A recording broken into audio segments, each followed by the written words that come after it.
Hi, Inner Circle. This is a follow-up on our last call about the moon and sexuality. I was so happy when I saw April's video in here right after. That was so confirming because I know that for me, these are subjects that are so alive and so fundamental, so essential. Uh, if we don't understand what's going on in our lower chakras, if we don't recognize the sexual wound, it's very difficult to get to the level of living from the heart, or even completely to open our awareness in an embodied way. Because when we're not in our body and we have all these places where we're numb, it's going to be disconnected awareness, not an embodied awareness. Um, so I really, really feel right now we have the moon in Scorpio. It just passed my natal Scorpio a few hours ago in the 28th gate. And it's in a difficult position in the sky. And, already the moon doesn't like to be in Scorpio because Scorpio is all about death.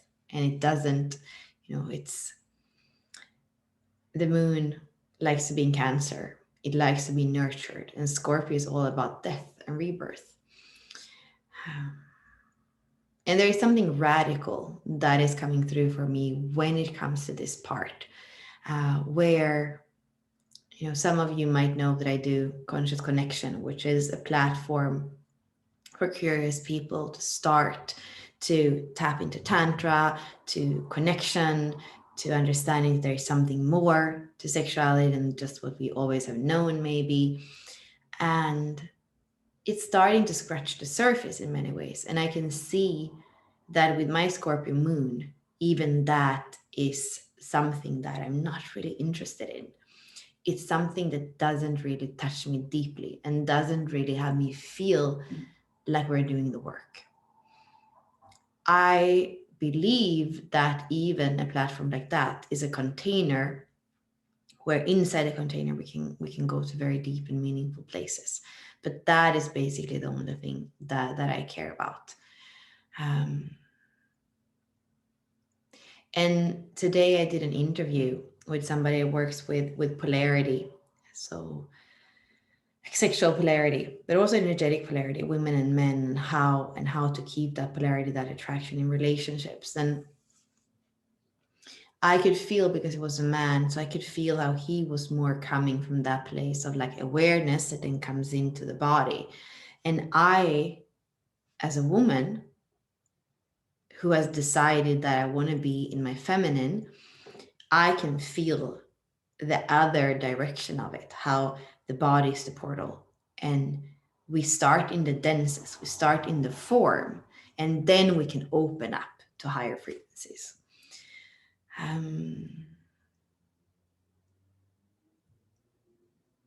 I believe that that's the Scorpio moon as well, that isn't afraid to go to the places where it's dark, to go to the underworld and to feel the pain. Because the moon is always going to feel, right? So feel the death, feel the pain, feel the darkness, look at the archetypes facing the devil, whatever it is that's there that we identify as dark. And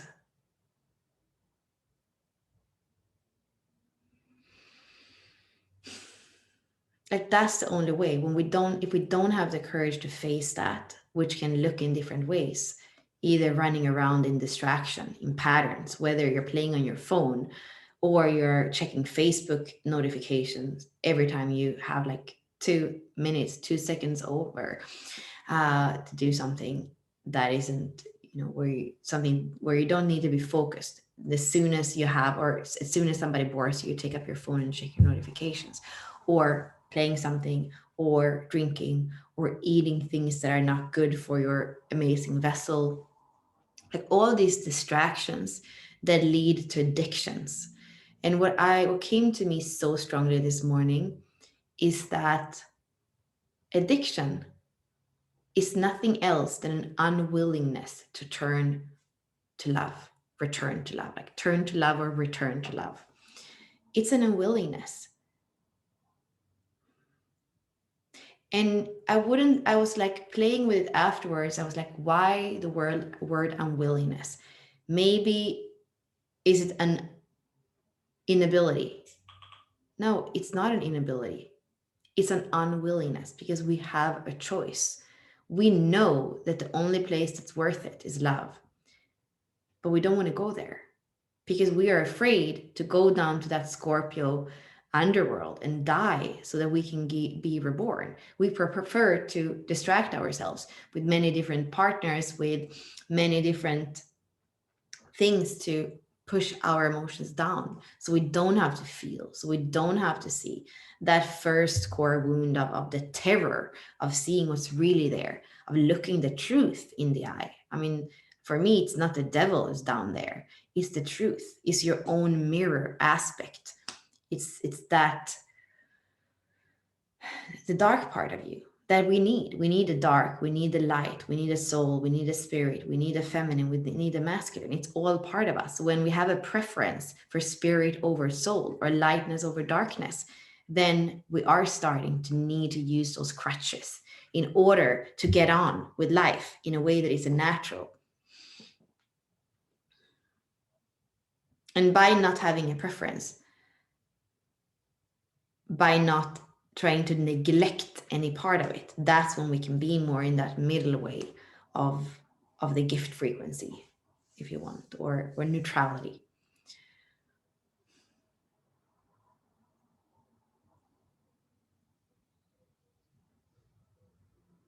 And when we suffer, it's so easy to say, well, all I want to do is to feel better, all I want to do is to feel better. But that is very superficial. Like, the real question is, am I ready to return to love? Am I ready to return to truth? Am I ready to return? It's funny because the word that comes through is light.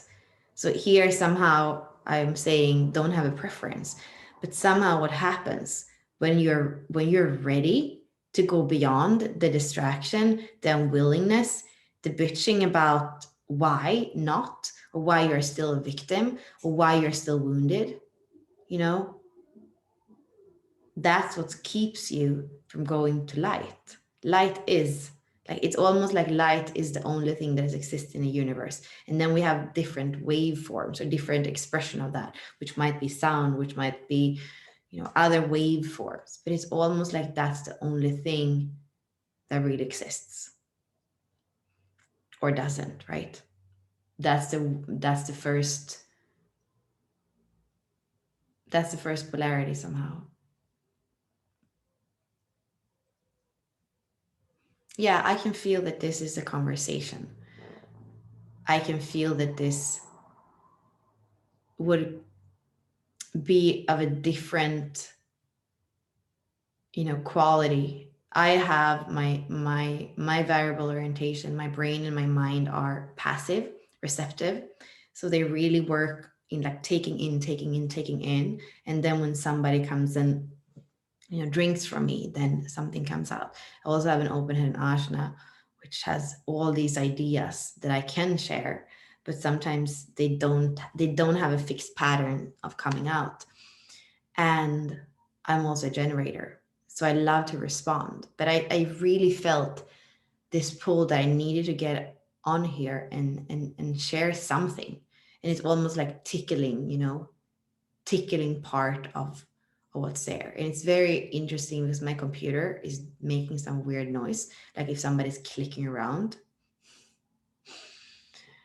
So I know it's important, and I know it's worth hearing and being part of. And we have some plans for the inner circle, but this is something that I feel from the call that we had the other day.